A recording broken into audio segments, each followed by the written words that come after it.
what's his name? Hardy with Lainey Wilson on Go Country 105. Sometimes we'll check out the K-Frog.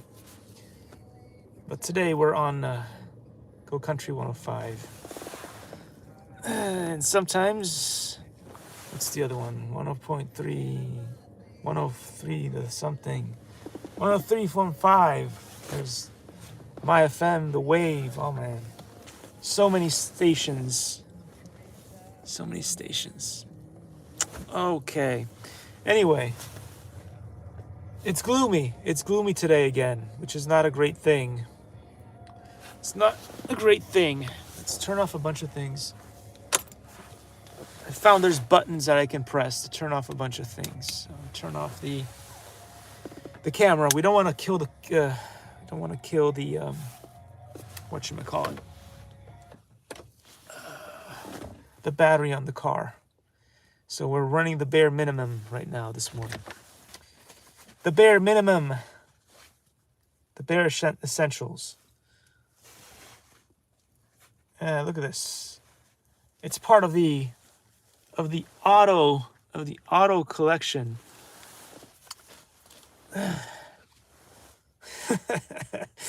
Oh well.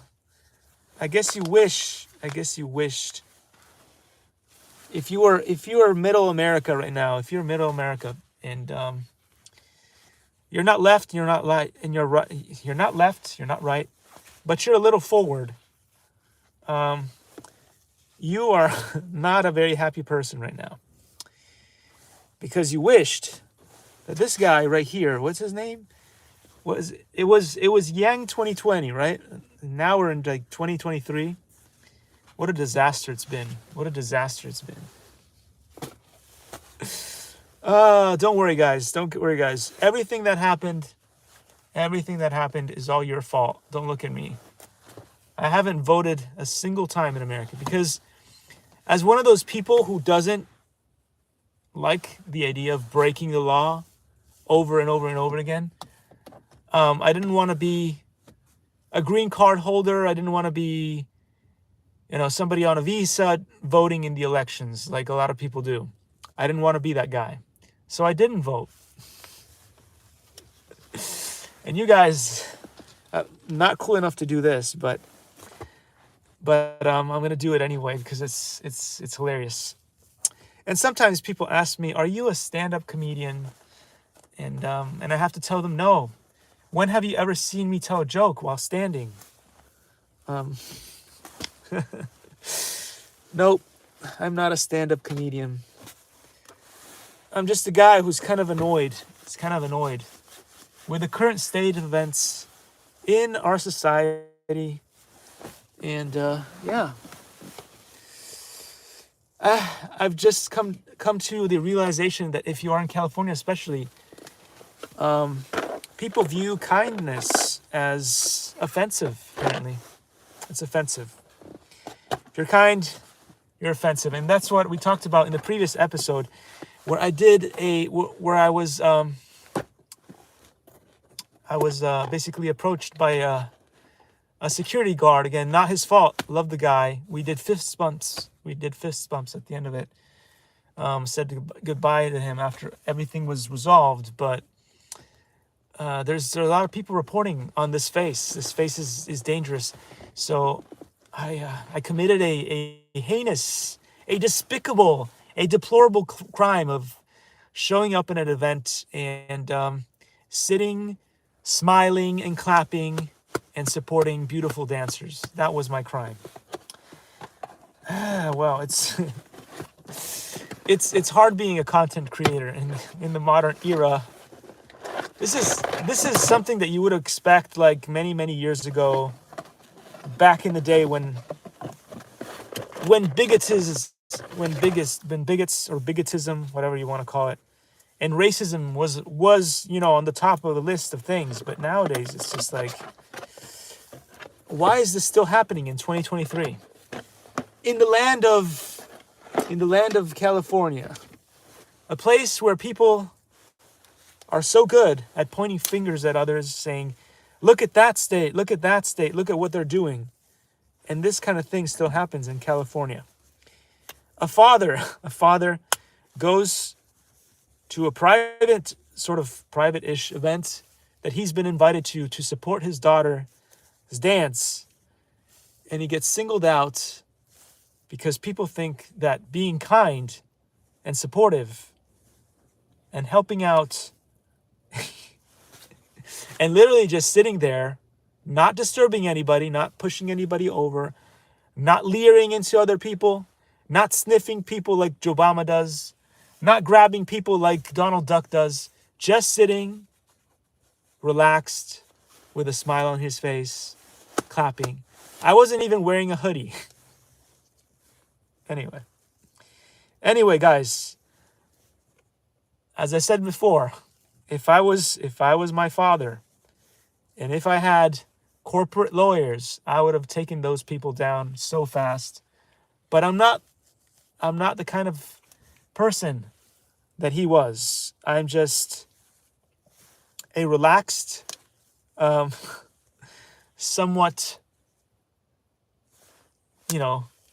simple-minded human being who doesn't go after people, even when they're completely heinous. So yeah, anyway, I brought my favorite, the one, the only electric shaver, Shengmei. So I might as well do this.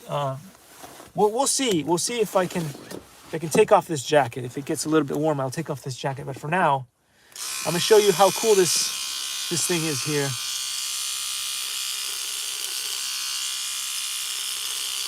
Look at that.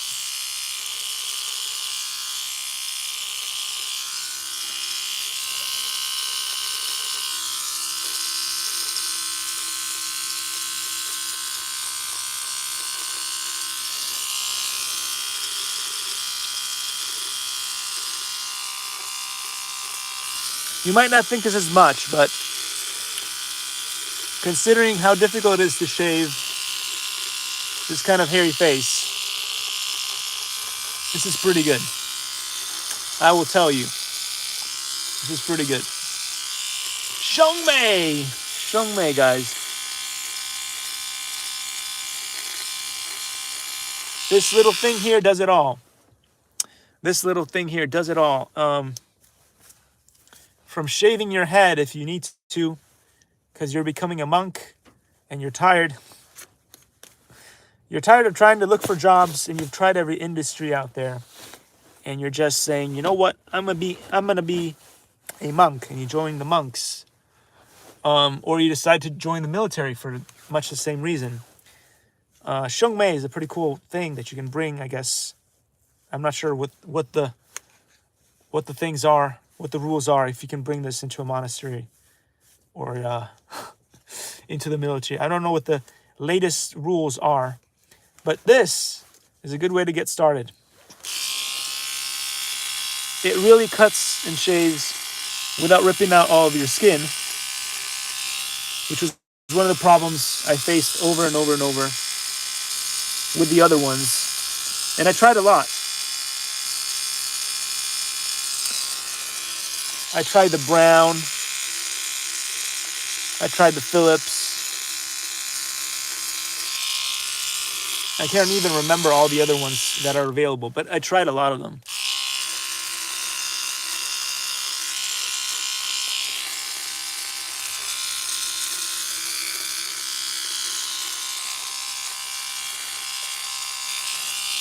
And they didn't quite do it like this.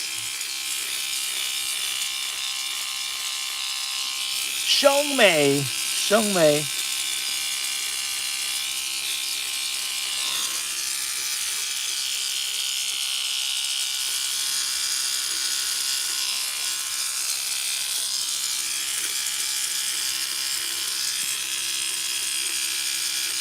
It's a bit of a forest here. It's created a bit of a forest situation here. I might have to switch over to the other one. The other one is to get the closer shave, but this one is pretty good as it is. To get the longer ones, so that then you can use the other one.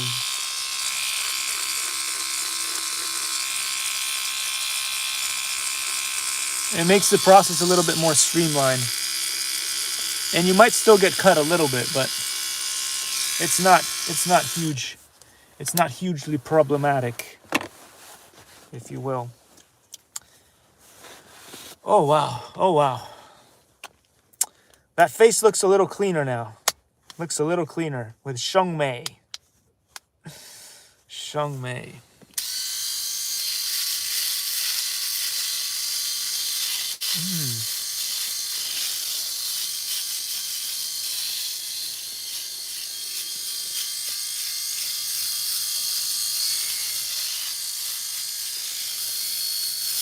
Look at that. Look at the job it's done. Quite impressive.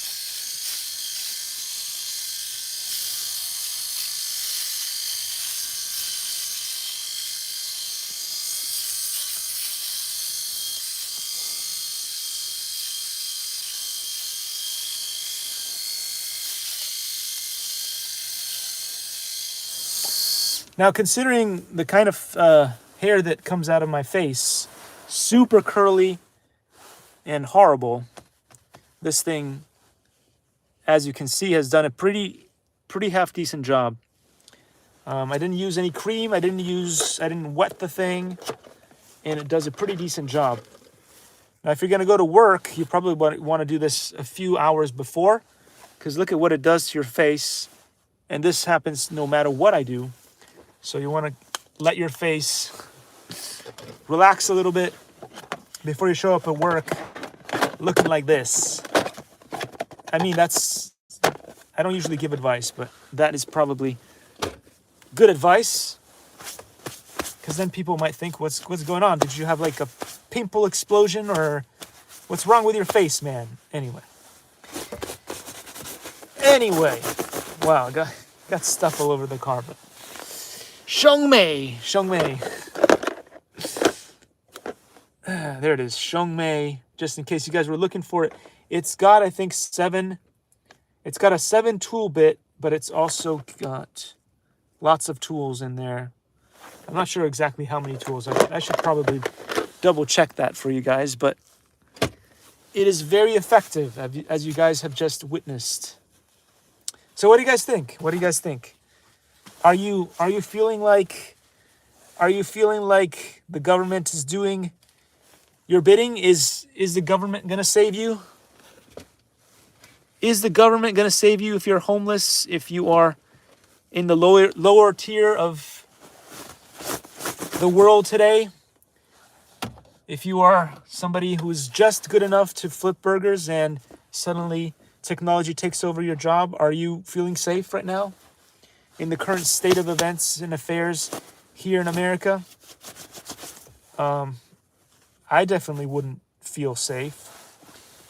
The funny thing is, with all these programs, they make all these programs, right? They're like, okay, we've got you, homeless people. We've got you, like people who can't find regular jobs. We've got you covered, whatever it is.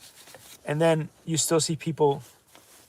Every day, whenever I drive a little bit further out, but even sometimes in Irvine, you'll find somebody at your local CVS, Albertsons, or whatever, just sitting outside with a sign, spare change. It's always been this way. It's always been this way here. It was this way back when I lived in Italy. It was like this pretty much everywhere. There was a little bit less of that when I was in the UK. But maybe it's just because I was in really nice places in the UK and I didn't see the places which were maybe worse off. So again, it's hard to tell. It's hard to tell globally how good this is or not. But anyway, one of the issues that we're finding is with all these programs, right? And people are like, well, we should start building houses and places, accommodations for all these people. And then this is the problem, right? We always build houses for the wealthy. We always build houses for the middle class. We always build houses for sort of the people kind of scraping by and stuff.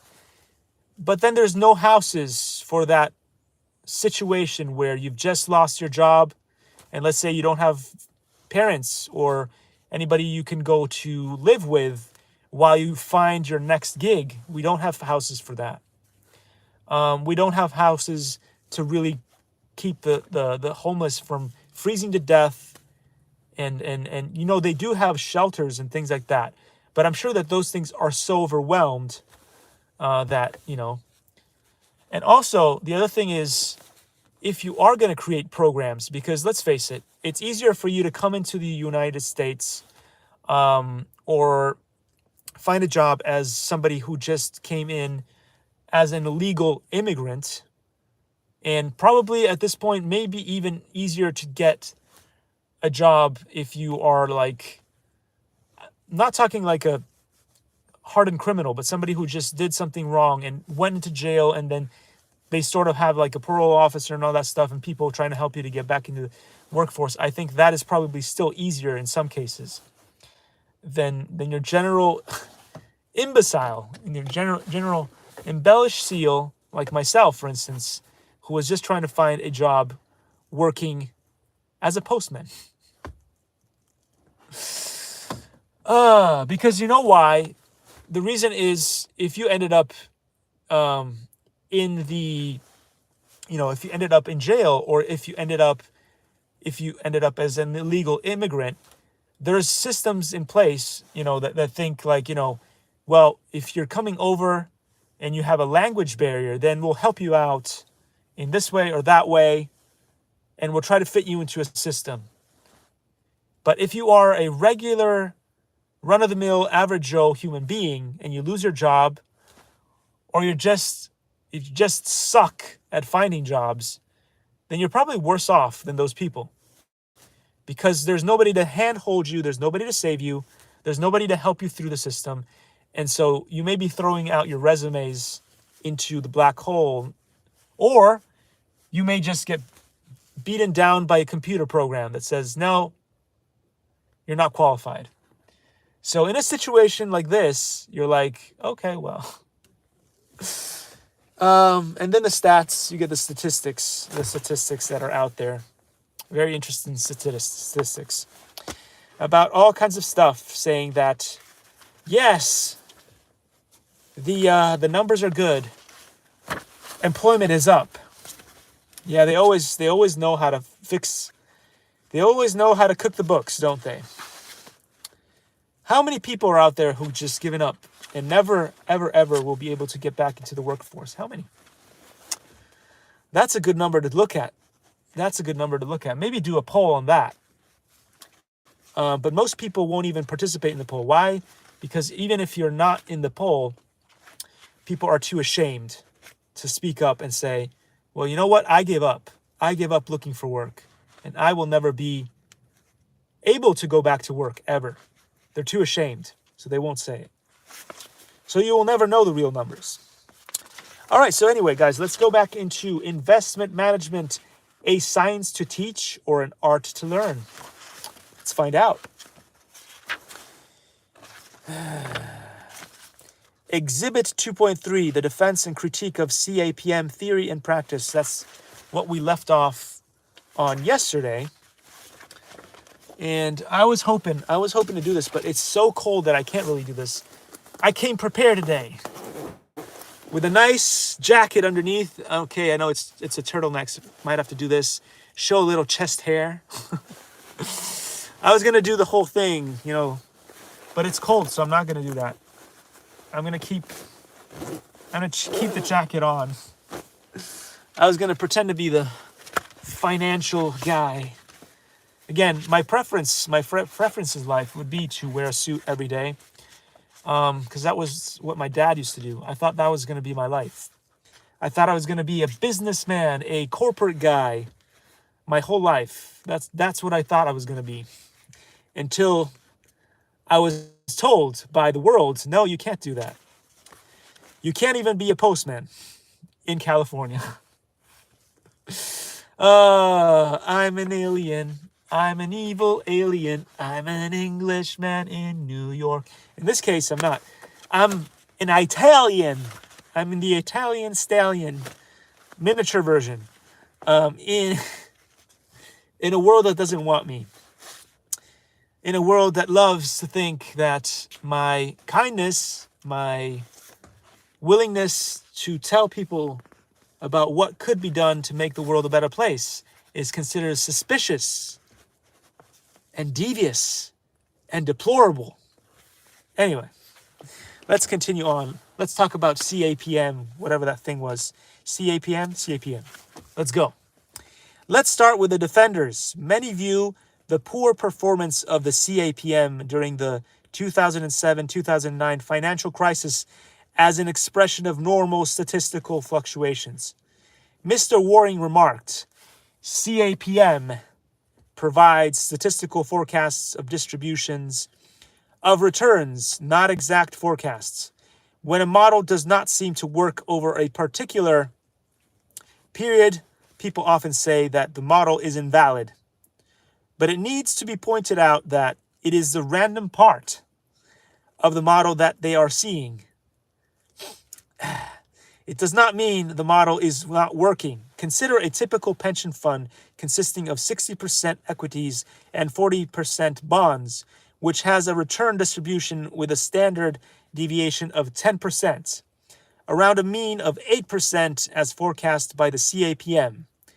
There's lots of room for disappointment from the random standard deviation component without concluding that this model didn't work. In other words, the CAPM is a statistical model, and for it to be performed poorly in some periods is normal, especially because the standard deviation of returns is often larger than their expected return value. This point of view upholds the theory that financial markets are stable, self-correcting structures that fluctuate around situations of equilibrium. Large losses in periods of crisis do not validate or invalidate models such as the CAPM, according to whatever. The stochastic nature of the model does not rule out large market movements. Excuse my humanity. Man, it's hard to read out loud and talk a lot of crap in the mornings. This approach opens an epistemological problem. If we believe that losses of the order of 50% of the global market value are normal events that can be neither foreseen nor prevented, what type of finance theory do we have? What do we know except that the markets operate with extreme uncertainty? Other defenders argue that the CAPM is an important theoretical framework that sheds light on the process of price formation, despite the fact that the model's forecasts have been found inaccurate by empirical tests. Professor Ang believes that CAPM was revolutionary because it was first cogent theory to recognize that the risk of an asset was not how that asset behaved in isolation, but how that asset moved in relation to other assets and to market as a whole. He argues that although a spectacular empirical failure, the CAPM is conceptually an important theory. It predicts that asset risk premiums depend only on the asset's beta, and there is only one factor that matters, the market portfolio. While these predictions have been demolished in numerous empirical studies, Professor Ang believes that the basic intuition of the CAPM still holds true. That is, that factors underlying the assets determine asset risk premiums, and that these risks premiums are compensation for investors weathering losses during bad times. Jim Liu, assistant professor of finance at the Johns Hopkins Carey Business School, noted that one should understand the limits of the CAPM and its subsequent development. Commenting on the theory of finance and the CAPM, he said, "It is important to understand the foundation of finance theory, to build upon it, and to know its limitations. Blindly following CAPM is dangerous. CAPM gives us a rich theory, but it can completely break down, especially when markets become distressed." On the application side, some observed that what is used in practice is not the CAPM, but a one-factor model. Professor Leo noted that the CAPM is a theory that is often confused with factor models. He argues that the two should be kept distinct. Sharp follows in Markowitz's footsteps. His greatest contributions are the factor models, which provide an efficient implementation of Markowitz's idea, and the CAPM. Although the CAPM is taught in every corporate finance, portfolio management, and stock valuation class, what most practitioners use on a daily basis is a model halfway between the factor model and the CAPM.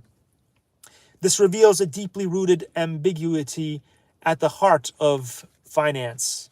What economic theoreticians see as crucial is often very different from what corporate executives or financial market participants judge useful. Yet we often use the same language to refer to the abstract result, the CAPM, and to its pragmatic siblings, the single factor model. Practitioners who consider the CAPM is, in practice, a one-factor model observe that a one-factor model is a poor approximation of reality.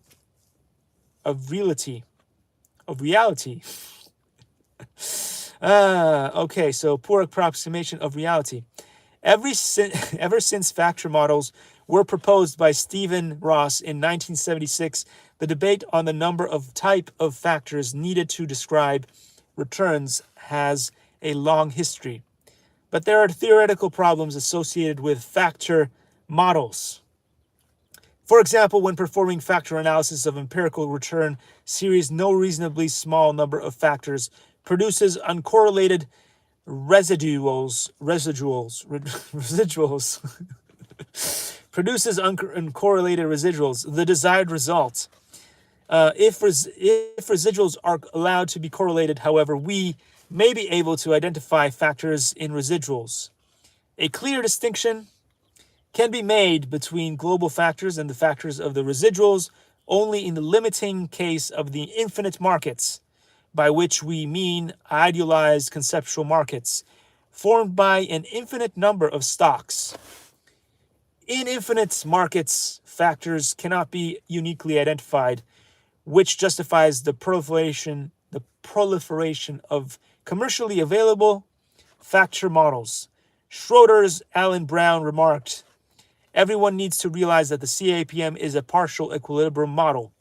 It is an abstraction of reality. It assumes equilibrium and normal distributions. But a one-factor beta model cannot capture reality. It is important, but it does not correctly characterize markets. Take, for example, a cap-weighted benchmark. There are vastly more left or right-tailed events than those assumed in CAPM. There are persistent anomalies, FAMA,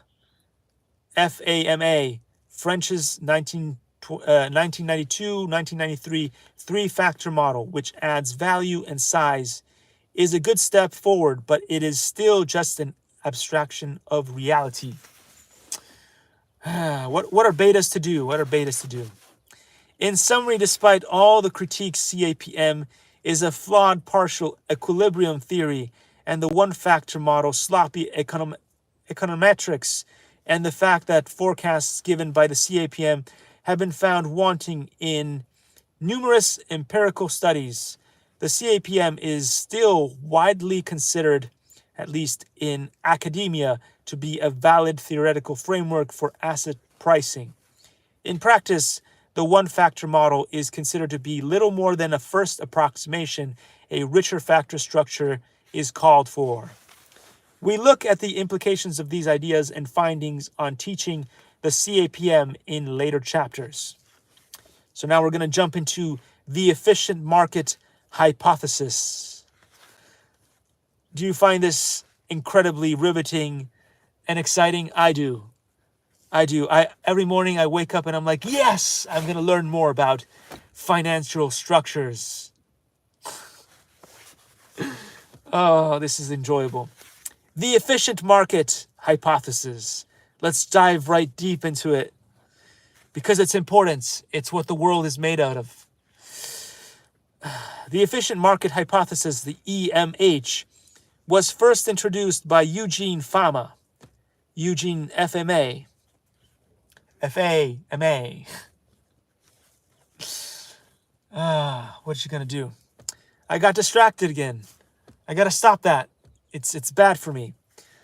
The doctor said it's bad for me. Anyway, Eugene Fama, professor of finance at the University of Chicago, Booth School of Business in the 1960s, and has since become one of central concepts in mainstream finance. Actually, the EMH is made of two distinct hypotheses. Asset prices have theoretical values. They're fair prices. Market prices coincide with theoretical prices. From these two parts of the EMH, one can easily understand why it led to the now widespread practice of investing in broad indices. 25 years ago, Michael Jensen, 1978, Harvard University emeritus professor, wrote, "I believe there is no other proposition in economics which has more solid empirical evidence supporting it than the efficient market hypothesis," which you will find on page 95 if you want to look for it. Nevertheless, the EMPH is the concept that raised perhaps the most debate after recent market crisis. Here is why. An academic hypothesis that states that markets are efficient insofar as market prices are always equal to theoretical prices seems to be at odds with reality of the market that lost 57% of its value from the market peak in October 2007 to its bottom in March 2009, then bounced back to its pre-crash high within 4 years. How can all these different prices for the same asset be correct or right? Consider this remark from the PGGM's JAP or JAAP. Van Dam, in general, that bothers me when I look at the past 30 years in the markets. We're supposed to be efficient, but in the end, the investment managers are price takers, not price setters. Professor Jensen's view remained the prevailing view for more than 30 years, but many dissenting opinions can be cited. Robert Schiller was one for shilling. No, I'm just kidding. Professor of economics at Yale University tested the EMH by comparing the high volatility of the market prices to the low volatility of dividends, and reached the conclusion that fluctuations of market prices are inconsistent with the EMH. After the market crash of 1987, Professor Schiller, 2010b, referred to the efficient market hypothesis as the most remarkable error in the history of economic theory. In an interview with New York Times journalist Joe Nocera, 2009, Jeremy Grantham, co-founder of and market strategist at GMO, added his critique. The incredibly inaccurate efficient market theory was believed in totality by many of our financial leaders and believed in part by almost all. It left our economic and government establishment sitting by confidently, even as a lethally dangerous combination of asset bubbles, lax controls, pernicious incentives, and wickedly complicated instruments led to our current plight. There is an electronic document on page 2. Can't tell you how to find it, but if you're doing the CFA, you probably should know. Why do so many financial economists, continue to subscribe to EMH? As with many other concepts and principles of prevailing finance theory, the theoretical foundation EMH appears strong, so strong that the EMH is taken to be a self-evident proposition. Any deviation from true prices is perceived by speculators who immediately try to make a profit exploiting these deviations and, in so doing, realign prices to their true values. This reasoning has been repeated over and over again in papers, books, lectures, and conferences.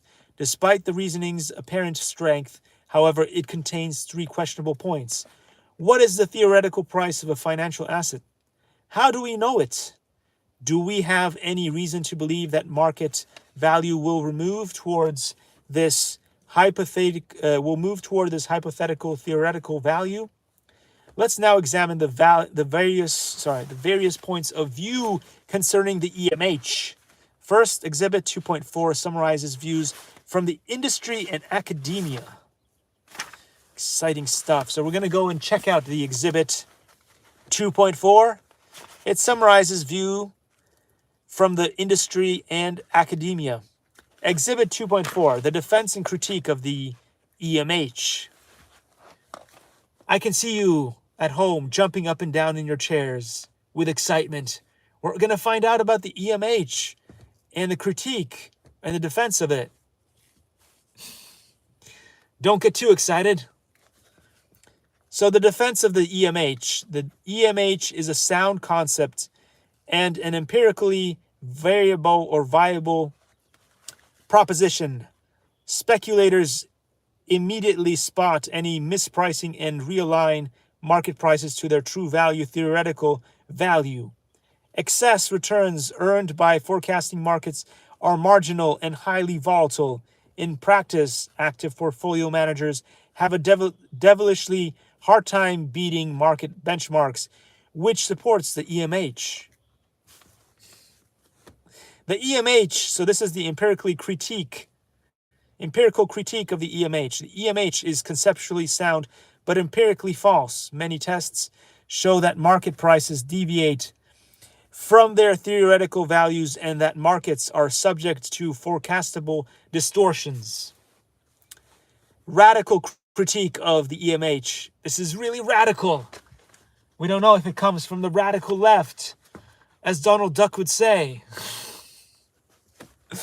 Anyway, the EMH is meaningless because the notion of the true price of an asset based on the present value of an infinite stream of cash flows is empirically meaningless. We need to consider forecastability, which is not equivalent to efficiency.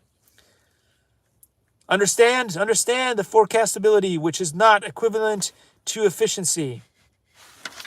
For whatever that means.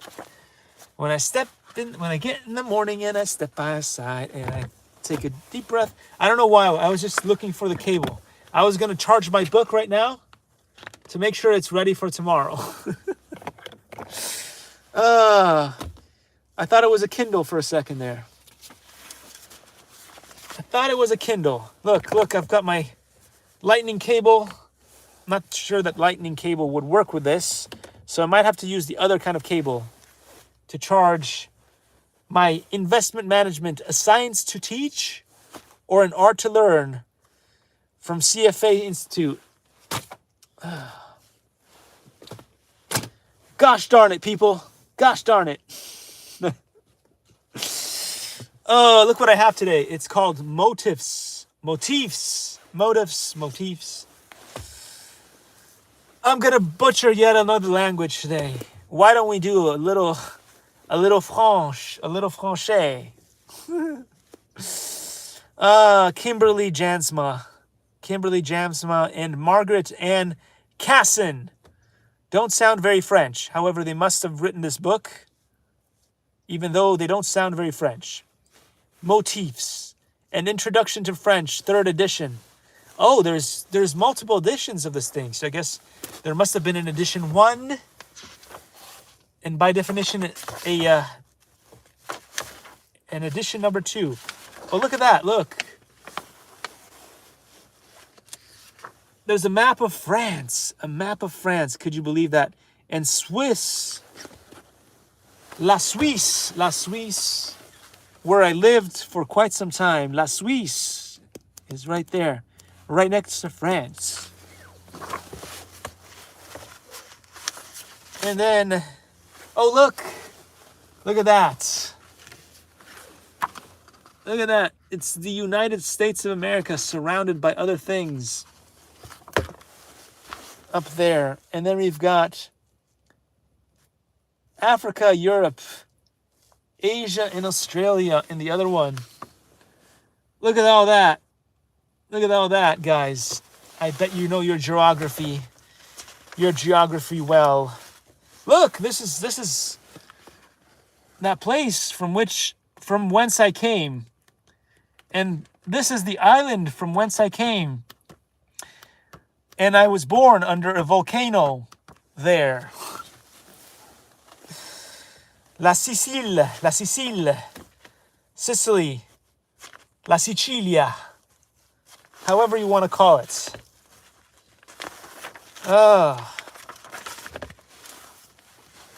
The most hated man in America was born there, in Sicily. It's hard to be a Sicilian. It's hard to be a lizard person in a world such as this today. There's a lot of pages that we won't even talk about. Let's get to some French if we can find some.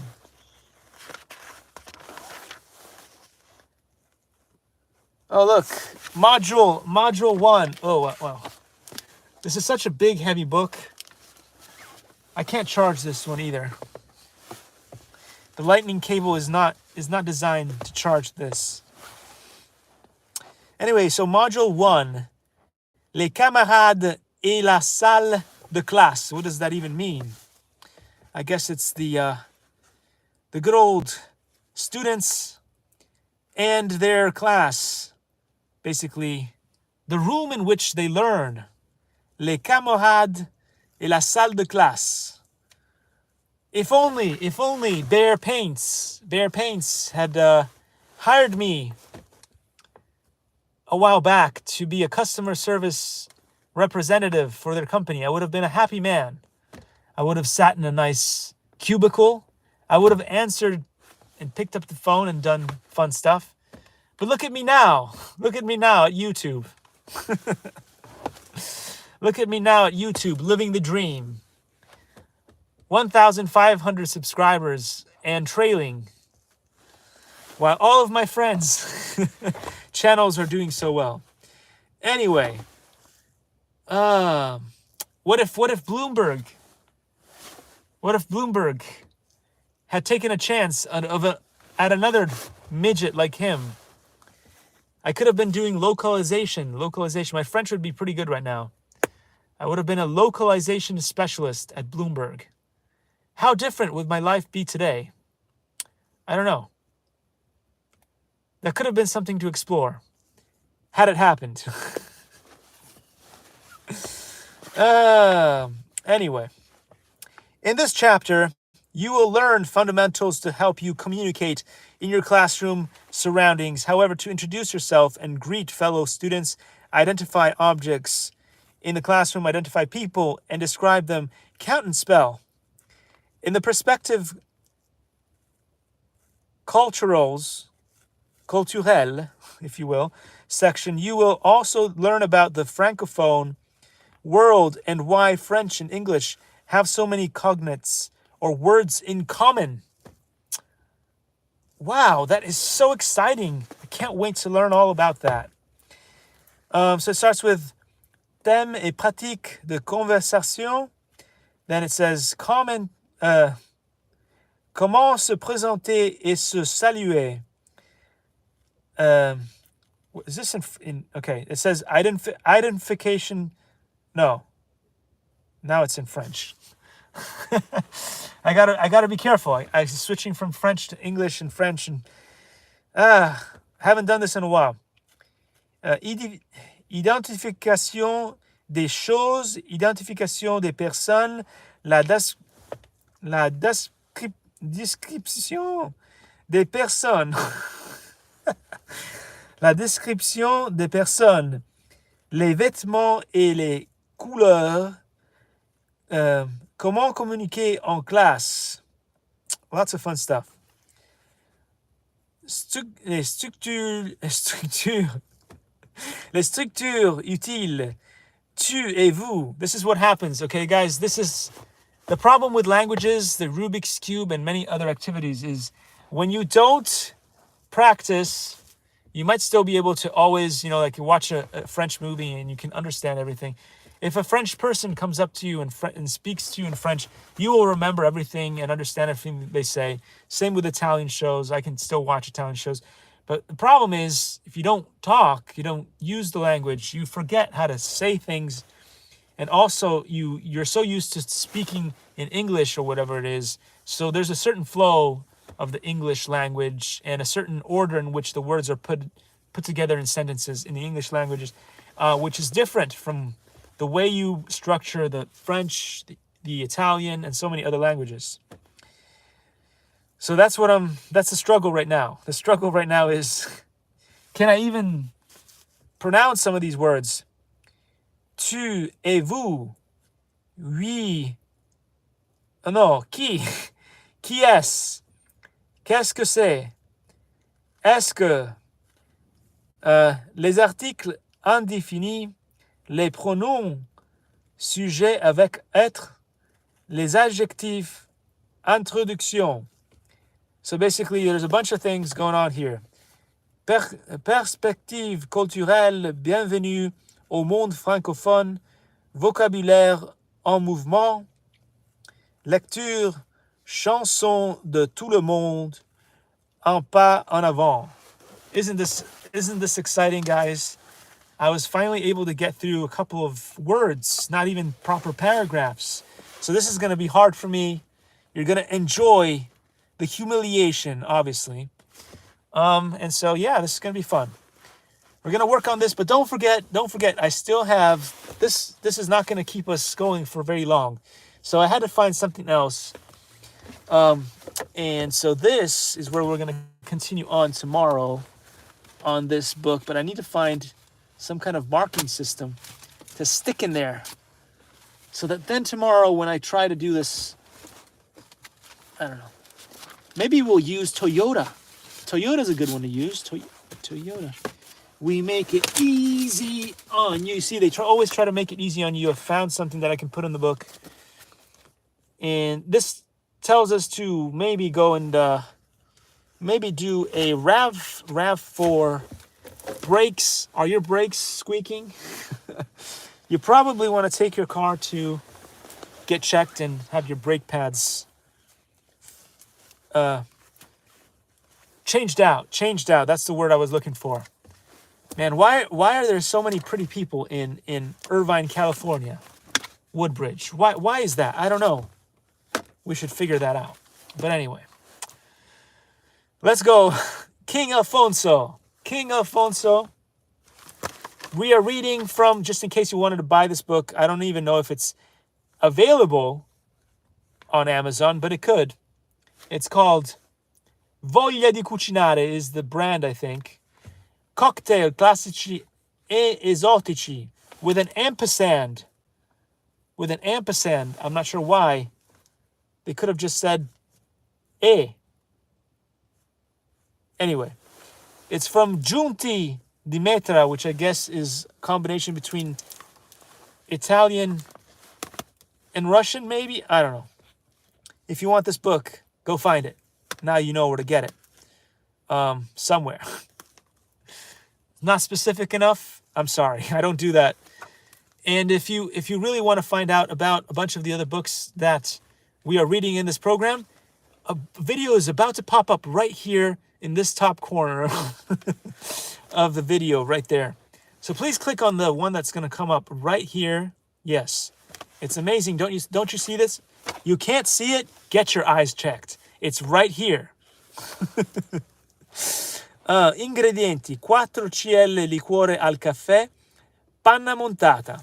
Versare il liquore al caffè in un bicchiere old fashioned con del ghiaccio cristallino e colmare con panna montata. Non agitare. Then we're going to do kir. Kir uno. There's going to be all kinds of kir. Kir uno, kir due, kir tre, kir imperial, kir royal. Anyway, so there's a bunch of kirs. No idea how to pronounce that, which language it comes from. But it might tell us where it came from at some point. So we'll just read through. We're going to start with kir 1.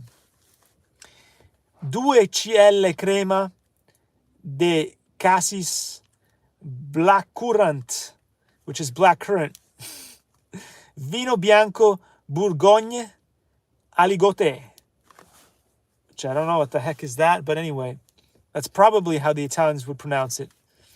Versare la crema, o la creme, I don't know.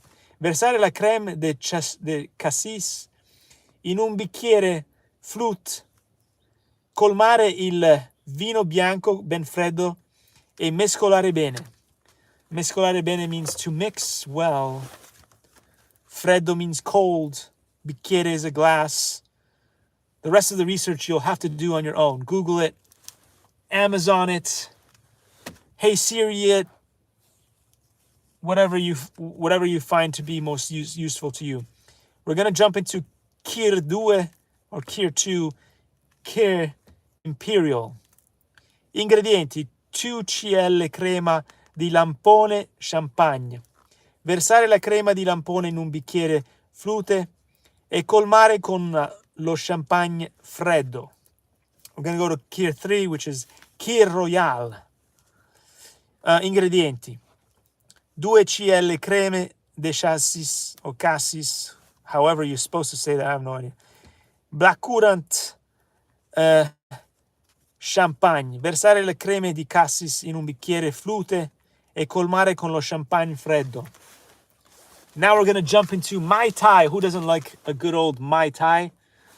I love myself a good Mai Tai or Margarita any time of the day and night, but I don't get to usually, so it's maybe like once a month, maybe. Once every few months, depending.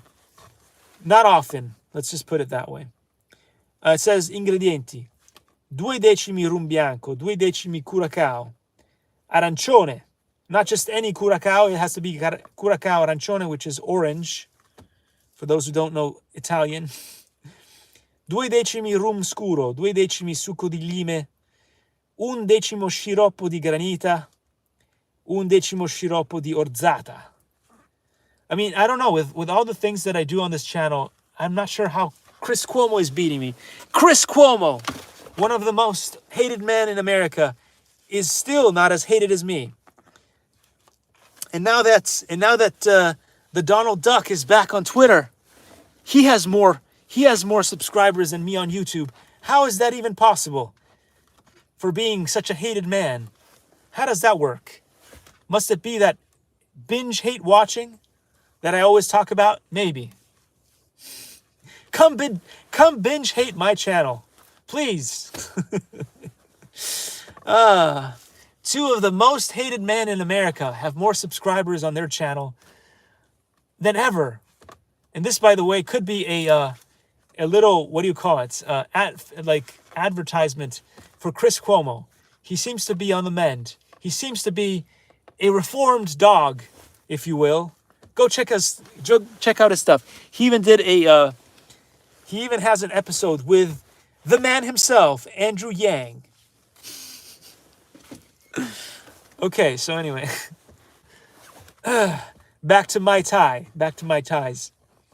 Ingredienti: 2 decimi rum bianco, 2 decimi curacao arancione, 2 decimi rum scuro, 2 decimi succo di lime, 1 decimo sciroppo di granita, 1 decimo sciroppo d'orzata.